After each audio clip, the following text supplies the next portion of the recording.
Proses terjadinya darah tinggi. Kenapa Bapak Ibu kena darah tinggi? Saya ajarin. Supaya Bapak Ibu tahu penyebab darah tinggi apa. Supaya nggak dibohongin suplemen, nggak dibohongin tukang obat, nggak dibohongin mau jualan produk. Mau jualan alat kesehatan lah dan lain-lain. Ngomongnya begitu. Ini bisa menyembuhkan darah tinggi. Kenapa bisa begitu Bapak Ibu beli alatnya? Karena Bapak Ibu nggak ngerti. Kenapa bisa darah tinggi? Makanya dibohongin terus kan? Dokter awet muda ini mencerahkan semua hal-hal yang nggak jelas ini. Bapak Ibu mengerti kenapa kita bisa kena darah tinggi. Saya jelasin. Oke? Kita mulai Bapak, kita mulai.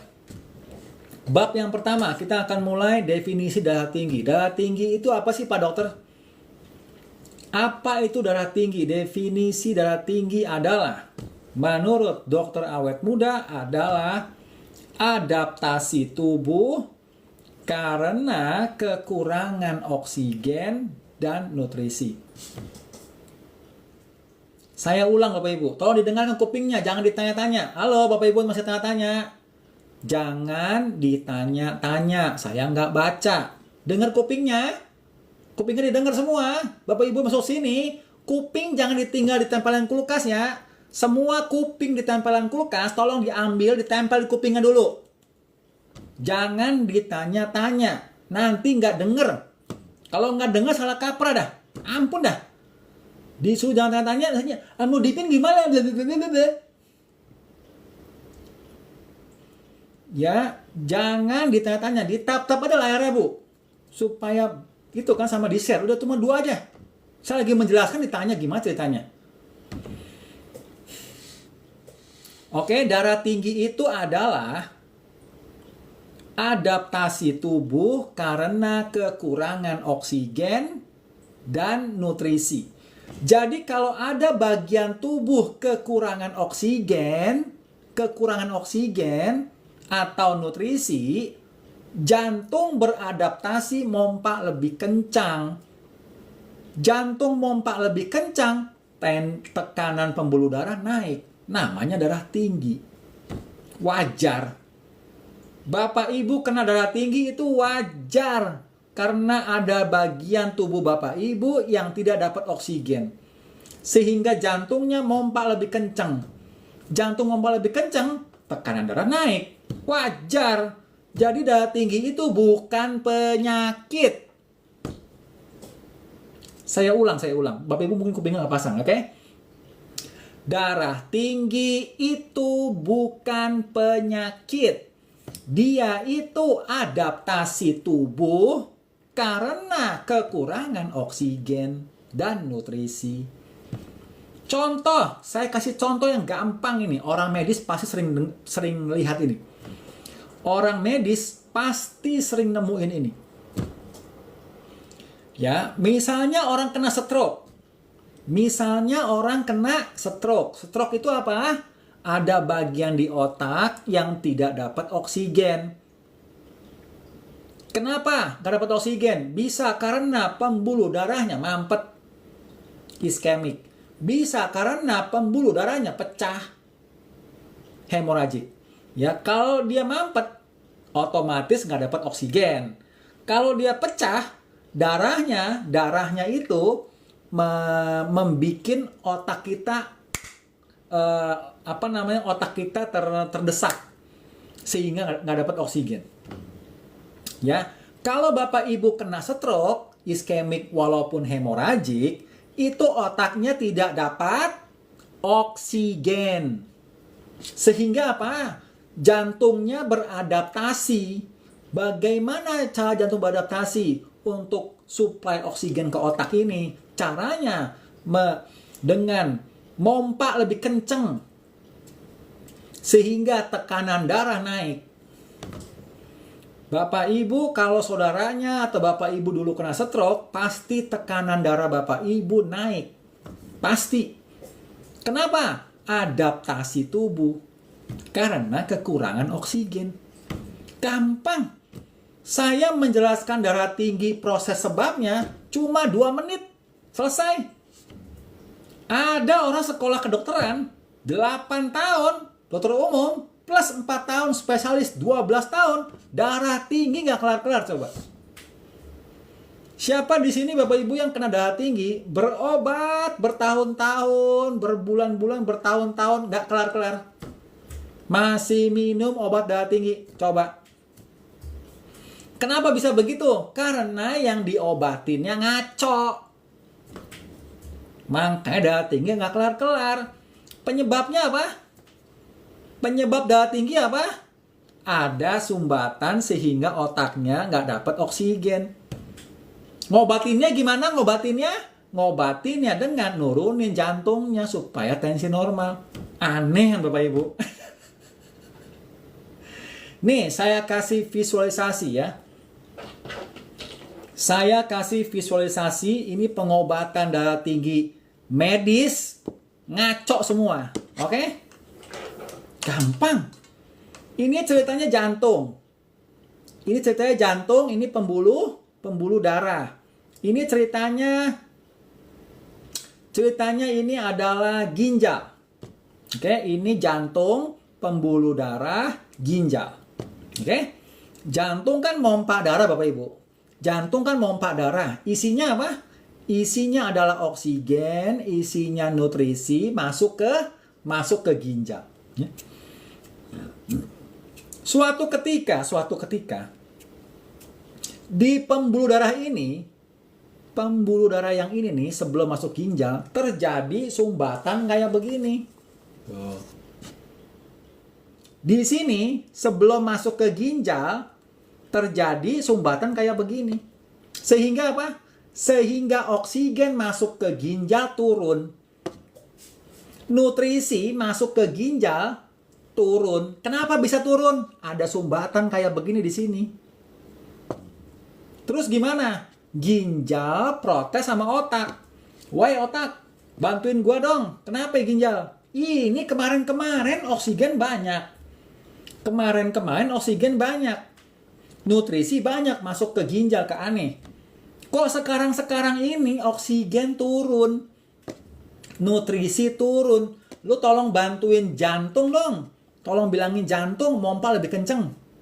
Oh gitu, jadi oksigen masuk ginjal turun, betul.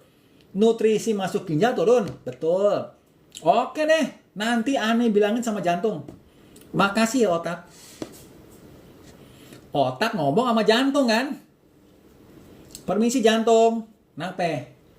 Lu nggak ngeliat gue lagi kerja nih. Permisi ya jantung.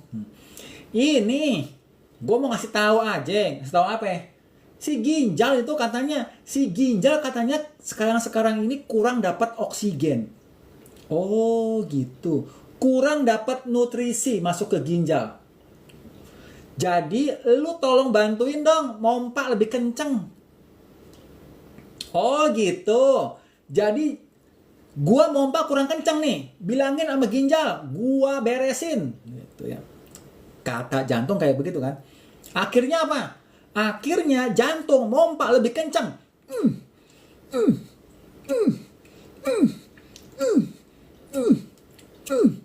Jantung mompa lebih kencang Bapak Ibu, tekanan darah di sini naik. Namanya darah tinggi. Wajar karena ada yang mampet begini di sini. Ya. Jadi penyebab darah tinggi apa? Ini dia penyebabnya. Sama tukang obat, Bapak Ibu berobat tensi tinggi, diapain obatnya? Jantungnya dipelanin. Jantung dipelanin pakai beta blocker. Jantung mompa kenceng-kenceng, tujuannya supaya oksigen banyak masuk ke ginjal kan, malah dipelanin. Nah, dipelanin. Jantung pelan, tensi normal dong. Wajar kan, pakai obat kan. Obatnya habis, efeknya habis, jantungnya kencang lagi, tensi naik lagi. Diobatin lagi, pelan lagi jantungnya. Obatnya habis lagi, kenceng lagi. Ya, jadi Bapak Ibu minum obat tensi dari tukang obat, dijamin tidak bakal menormalkan darah tinggi. Dijamin. Kenapa? Salah ngobatin. Penyebab darah tinggi apa? Penyebab darah tinggi apa? Ini dia penyebabnya. malah melanin jantung. Sama tukang obat dikasih juga nih, obat yang buat merilekskan pembuluh darah. Pembuluh darah rileks, tensi normal lagi. Tensi normal sama obat yang bisa merilekskan pembuluh darah. Bukan itu kan penyebabnya Bapak Ibu. Makanya Bapak Ibu yang minum obat darah tinggi nggak kelar-kelar kan. Berbulan-bulan, bertahun-tahun, berabad-abad sampai kiamat tidak kelar minum obat darah tinggi. Kenapa? Yang ngobatinnya ngawur. Ini penyebabnya, yang diobatin pembuluh darahnya, yang diobatin jantungnya. Ngaco. Ya. Jadi Bapak Ibu, Dokter Awet Muda tuh kasih penjelasan supaya Bapak Ibu masyarakat Indonesia itu paham penyebab darah tinggi itu apa. Ini dia penyebab darah tinggi. Malah melanin jantungnya, malah ngencerin darahnya, malah memperlebar pembuluh darahnya. Ngaco. Makanya Bapak Ibu minum obat nggak kelar-kelar. Ya. Bapak Ibu jadi ATM berjalan pabrik obat. Ya, Bapak Ibu tiap bulan berobat kontrol kan? Betul omongan saya kan? Jadi ATM berjalan pabrik obat kan? Ya. Ini dia penyebab serangan penyebab darah tinggi. Gampang. Saya jelaskan ke masyarakat Indonesia sebegitu mudahnya. Oke? Solusinya nanti ya, paling belakang. Sabar. Next. Jadi penyebab darah tinggi itu bukan genetik Bapak Ibu ya. Penyebab darah tinggi bukan genetik, bukan keturunan. Bukan. Ya, ini dia. Yang bilang penyebab darah tinggi keturunan, jawab balikin gini aja. Tong, siapa yang bilang darah tinggi keturunan? Sini lo, Tong. Zaman dulu Yunani, zaman dulu Romawi, zaman dulu penjajahan Belanda. Zaman dulu, memang semua banyak darah tinggi. Nggak ada darah tinggi kan? Baru pertama-pertama di sini darah tinggi kan? Zaman dulu, zaman Nabi nggak ada darah tinggi. Jadi jangan ngaco darah tinggi karena keturunan, jangan ngaco ya, Ibu. Ada lagi yang bilang darah tinggi karena garam. Darah tinggi disebabkan oleh garam. My goodness, ini ilmu aneh bin ajaib. Bapak Ibu, kalau darah tinggi disebabkan oleh garam, ikan laut, ikan hiu, ikan lumba-lumba, ikan paus, ikan apa lagi? Ikan kembung, semuanya darah tinggi semua. Bapak Ibu pada ngelihat di rumah sakit ngantri ikan paus. Ikan paus ngantri, ikan hiu ngantri, ngapain? Beli obat darah tinggi. Kenapa? Karena di laut asin kan? Garam menyebabkan darah tinggi. Ngantri semua ikan laut di rumah sakit banyak. Ngaco bilangin, yang bilang darah tinggi karena garam, ilmu lo ngaco gitu bilangin ya. Kalau Bapak Ibu yang sudah kena darah tinggi, udah kena darah tinggi, minum makan garam kebanyakan memperparah darah tinggi. Betul itu. Betul. Jika Bapak Ibu sekarang darah tinggi, kemudian makan garam kebanyakan, memperparah darah tingginya. Itu betul. Kenapa bisa begitu? Kenapa bisa begitu? Orang darah tinggi nggak boleh makan garam banyak-banyak. Kenapa? Karena garam itu narik air, Bu. Garam itu narik air. Makanya garam Bapak Ibu di rumah itu selalu basah kalau dibuka. Bapak Ibu, tolong perhatikan Bapak Ibu garam di rumah. Garam Bapak Ibu di rumah, garam dapur atau garam apa. Kalau dibuka terus itu pasti basah. Kenapa basah? Narik air dia. Narik kelembapan, narik air. Natrium itu narik air. Ya, nah, kalau Bapak Ibu tensinya tinggi, tekanan tinggi di sini, kemudian banyak makan garam di dalam sini, narik air juga. Garamnya narik air sehingga air banyak masuk ke dalam pembuluh darah. Padahal dalamnya sudah tinggi. Jadi kalau ini sudah tekanan darah tinggi, ditambah air masuk ke dalam, tambah tinggi tekanannya, pembuluh darahnya bisa pecah, bisa stroke. Itu dia alasannya. Kenapa orang kena darah tinggi tidak boleh makan garam kebanyakan? Karena bisa tambah tinggi tekanan pembuluh darahnya, bisa pecah.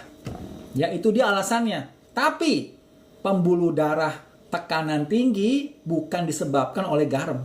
Bukan. Ini sebabnya nih. Makanya dokter awet muda, protokol darah tinggi dokter awet muda menormalkan ini jadi begini. Kalau ini jadi begini, jantungnya otomatis adaptasi normal lagi kan Bapak Ibu. Nggak perlu minum obat. Jantungnya otomatis beradaptasi normal kembali mompanya. Nggak perlu kenceng-kenceng. Nggak perlu minum obat. Sudah saya buktikan di pasien saya. Dokter awet muda sudah live 1 tahun 3 bulan. Saya ngomong begini tiap hari kerja 1 tahun 3 bulan. Bapak Ibu yang baru masuk kemana aja? Udah banyak yang dengerin saya, ngikutin protokol darah tinggi saya, normal lagi tensinya. Udah banyak, nggak kehitung.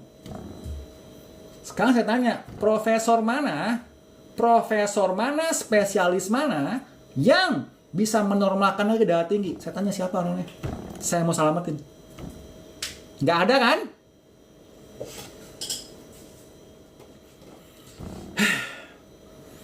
Oke, next. Bapak Ibu, kita mulai protokol darah tinggi. Oke?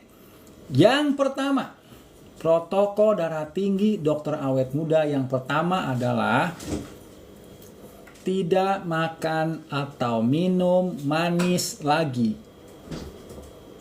Yang pertama protokolnya adalah tidak makan atau minum manis lagi. Kenapa Pak Dokter nggak boleh makan minum manis? Ini, gula menyebabkan mampet pembuluh darah. Masih mau makan manis? Nggak boleh. Apapun yang di lidah manis tidak boleh dimakan lagi. Lagi darah tinggi kan? Ya, tidak boleh makan manis lagi. Yang lagi menjalankan protokol darah tinggi tidak boleh makan manis. Bersama tepung juga nggak boleh tepung. Semua makanan Bapak Ibu, makanannya yang rendah glycemic index, yaitu apa? Tidak manis, tidak tepung. Semua bahan makanan yang bahan dasar tepung tidak dimakan lagi. Bapak Ibu, contohnya apa? Makanan berbahan dasar tepung apa aja? Tolong disebut apa aja?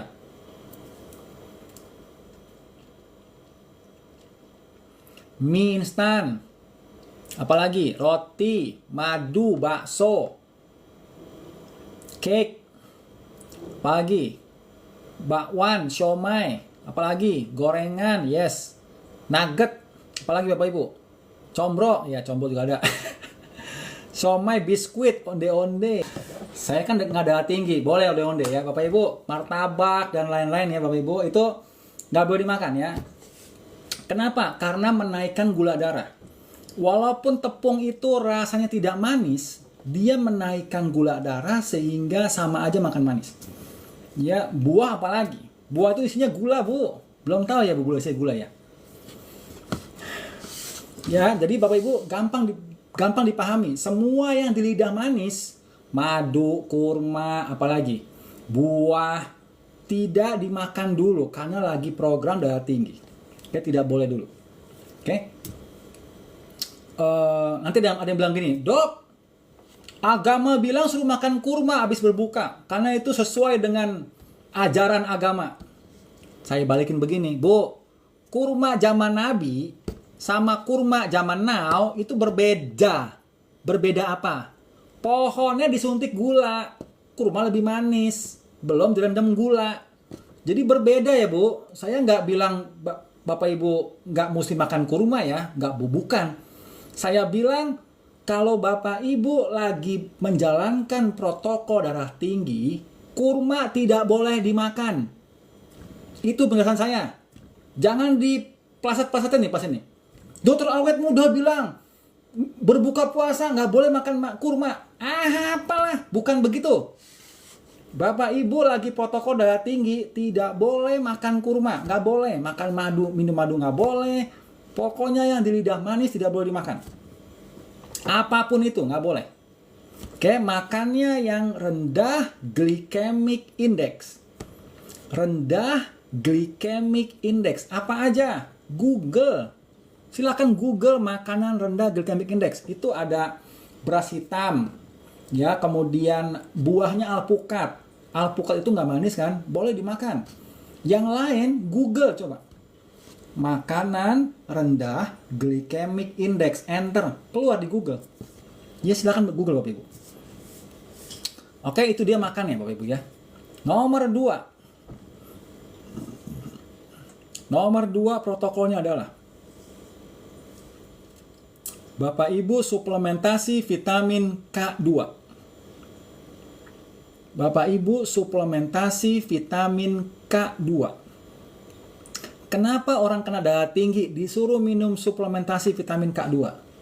Karena, perhatikan nih, dengarkan. Kenapa Bapak Ibu mesti konsumsi vitamin K2? Dengarkan. Jangan ditanya-tanya. Bapak Ibu, stop tanya. Ini dalam pembuluh darah mampet, itu ada 2 jenis mampet. Yang pertama ini adalah kalsium nyasar. Yang putih-putih ini adalah kalsium nyasar di pembuluh darah. Warnanya putih. Ya. Jadi sumbatan itu ada 2, sumbatan kalsium, yang kedua lemak lengket, yang kuning ini lemak lengket. Lemak lengket sama kalsium. Yang putih-putih ini kalsium. Ya. Jadi Bapak Ibu, kalau Bapak Ibu ada sumbatan kalsium, itu biasanya orang yang kena serangan jantung. Bagi Bapak Ibu yang kena serangan jantung, dokter jantungnya suruh Bapak Ibu kalsium scan jantung. Betul? Kenapa? Supaya dokter jantungnya mau tahu apakah ada sumbatan kalsium di pembuluh darah. Ya, itu maksudnya. Ya, jadi sumbatan kalsium nih Bapak Ibu, namanya kalsium nyasar. Kenapa kalsium nyasar? Kalsium ini kan mestinya di tulang kan? Ya, kalsium itu mestinya ke tulang kan? Lah ini di pembuluh darah. Namanya kalsium nyasar kalau saya bilang ya. Jadi, vitamin K2 ngambilin kalsium nyasar di pembuluh darah, balik ke tulang.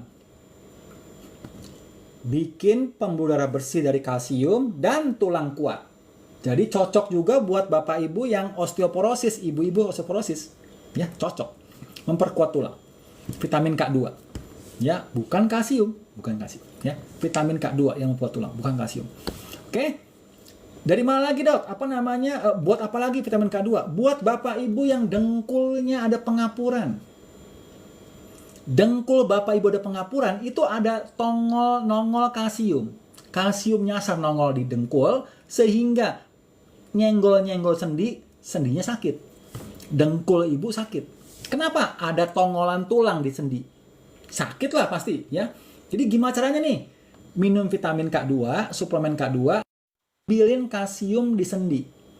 Jadi, sendinya bersih dari kalsium, dengkulnya enak lagi, nggak sakit, tulang kuat. Di mana lagi, Dok? Vertigo. Bapak Ibu yang vertigo itu ada kalsium nemplok di saluran keseimbangan telinga. Yaitu rambut-rambut keseimbangan ya. Itu ada kalsiumnya sehingga dia kaku rambutnya. Sehingga bikin Bapak Ibu keliengan. Oke. Minum K2 itu buat ngambilin kalsium di saluran keseimbangan, balikin ke tulang supaya tulangnya kuat juga. Buat vertigo juga bisa. Oke. Jadi itu dia kegunaan vitamin K2. Nah, vitamin K2 alami dari mana?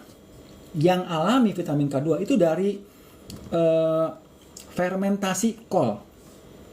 Fermentasi kol seperti sauerkraut, kimchi itu ada vitamin K2. Dan juga dari fermentasi kedelai namanya natto di Jepang itu. Itu ada vitamin K2 juga.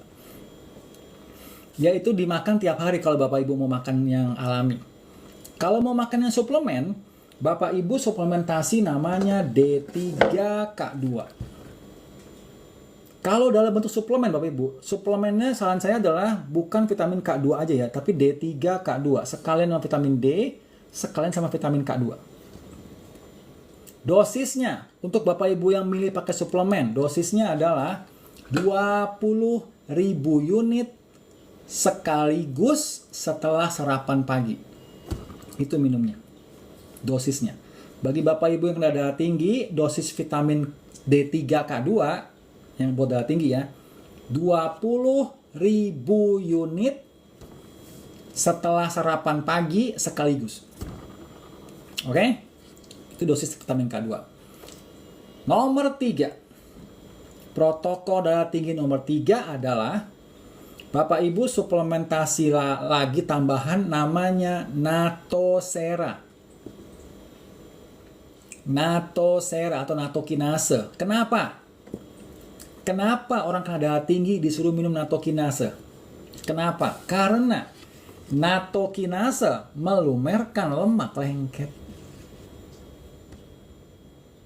Natokinase melumerkan lemak lengket. Ini lumer. Jadi, sumbatan ini terdiri dari dua. Satu, kalsium dilumerkan oleh vitamin K2. Lemak lengket dilumerkan oleh natokinase. Akibatnya apa? Ini sumbatan jadi bersih lagi, jadi begini.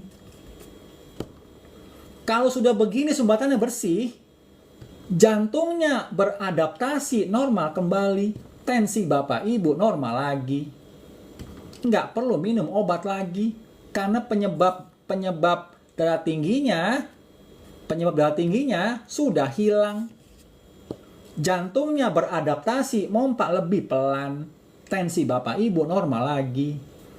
Berapa lama Pak Dokter dari begini menjadi begini berapa lama? Kira-kira 3 bulan sampai 4 bulan. Tensi normal kembali. Ya, itu protokol nomor 3, natokinase. Dosisnya yang alami yang alami itu dari fermentasi kedelai namanya natto di Jepang. Jadi kalau Bapak Ibu mau yang alami, silakan ke Jepang tiap hari minum natto, makan natto tiap hari ya. Kalau mau yang alami. Kalau mau suplemen ada namanya natosera. Saya nggak ada contoh botolnya ya. Natosera. Ya, jadi Bapak Ibu botolnya segede gini juga, natosera namanya ya. Itu dosisnya, dosis natosera buat yang kena darah tinggi itu 4.000 unit. 4.000 unit sebelum tidur. Sebelum tidur 4.000 unit. Oke, itu dosisnya. Peringatan. Bagi Bapak Ibu yang sudah minum obat pengencer darah, tidak boleh minum natokinase, tidak boleh. Atau natosera, tidak boleh. Kenapa? Pengencer darah mengencerkan darah. Natokinase mengencerkan darah. Tidak boleh double. Bisa tambah encer, darahnya bisa kena stroke. Tidak boleh. Pilih salah satu. Pilih salah satu mau yang mana. Oke? Mau yang melumerkan sumbatan atau cuma mengencerkan darah aja? Bapak Ibu sendiri yang pilih. Oke? Dokter Awet Muda kasih informasinya, Bapak Ibu pilih sendiri. Oke, next adalah protokol darah tinggi nomor 4. Tempe itu fermentasi kedelai, tapi untuk saya tidak anjurkan. Kenapa? Karena tempe itu dari kedelainya import. Kedelai import itu dari mana? Kedelai itu kedelai GMO. GMO itu bikin rusak usus. Ya, jadi GMO bikin rusak usus. Rusak usus Bapak Ibu, darah tinggi normal kena autoimun. Tidak boleh Bapak Ibu. Kecuali Bapak Ibu tahu tempenya itu organik dan tempenya bukan kedelai GMO. Silakan. Tempe itu bagus dengan syarat dua ini. Organik, lokal organik, dan yang kedua bukan GMO. Silakan dimakan tempe. Dan makannya mesti mentah, bukan matang. Ya, kalau Bapak Ibu makan tempe yang nggak tahu begitu, itu kedelai import, GMO. Bikin rusak usus. Saya nggak anjurkan. Ya, jadi Bapak Ibu natosera aja, gampang. Natosera itu ada dua zat aktif, natokinase dan serapeptase. Lebih bagus natosera. Oke, 4.000 unit sebelum tidur. Protokol darah tinggi nomor 4. Protokol darah tinggi nomor 4. Bapak Ibu untuk suplemennya, Dokter Awet Muda nggak jual ya. Suplemennya itu ada sama Mesenik atau Media Sehat. D3K2 juga sama. Bapak Ibu belinya sama Media Sehat atau Mesenik ya. Ini Bapak Ibu tadi yang mau beli suplemen D3K2 ya, buat dengkul, buat darah tinggi, buat vertigo, itu ada sama Mesenik. Dokter Awet Muda nggak jual vitamin D3K2. Nah, atau saya juga sama, saudara ya. Bapak Ibu, next. Next adalah protokol darah tinggi nomor 4. Protokol darah tinggi nomor 4. Iya, atau saudara ada di sini. Yaitu olahraga jantung setiap hari. Olahraga jantung setiap hari. Why? Kenapa orang darah tinggi suruh olahraga tiap hari? Karena kalau Bapak Ibu olahraga, ini pembuluh darah ini Bapak Ibu, di dalam pembuluh darah, dinding bagian dalam pembuluh darah, itu keluar namanya gas nitric oxide. Keluar gas nitric oxide di dinding bagian dalam pembuluh darah, bikin pembuluh darah Bapak Ibu elastis, sehingga tidak kaku, bikin darah tinggi. Ya, itu dia alasannya kenapa orang yang darah tinggi mesti olahraga jantung setiap hari.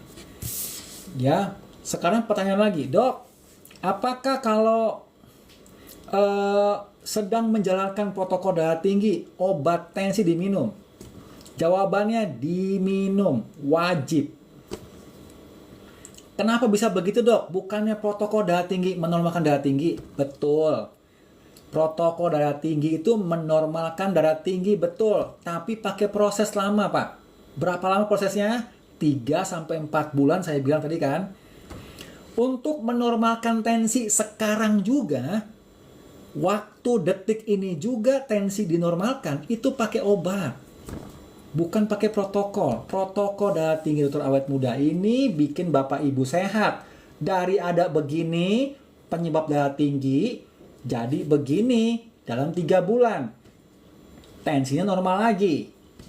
Protokol darah tinggi Dokter Awet Muda. Kalau nurunin tensi Bapak Ibu, mesti pakai obat. Jadi Bapak Ibu yang sedang menjalankan protokol darah tinggi, wajib minum obat darah tinggi, ya. Itu untuk menjaga tensinya supaya stabil, normal saat menjalankan protokol darah tinggi, ya. Wajib. Ya, jadi tetap kontrol sama dokternya, ya. Jadi obatnya nanti disesuaikan. Ya, bisa aja Bapak Ibu dalam 2 bulan pertama gitu, tensi normal. Obat diturunin kan, dosisnya kan? Boleh kan, bisa begitu kan? Ya, kita bikin dokternya heran. Kita bikin dokternya terheran-heran kenapa tensi bisa normal lagi. Ya Bapak Ibu. Ya, jadi Bapak Ibu kalau Nancy buat darah tinggi itu 3 kali sehari. Pagi setelah bangun tidur tensi. Siang jam 12 tensi. Malam sebelum tidur tensi. Jadi ada 3 kali tensi. Kalau tensinya naik, minum obat tensi.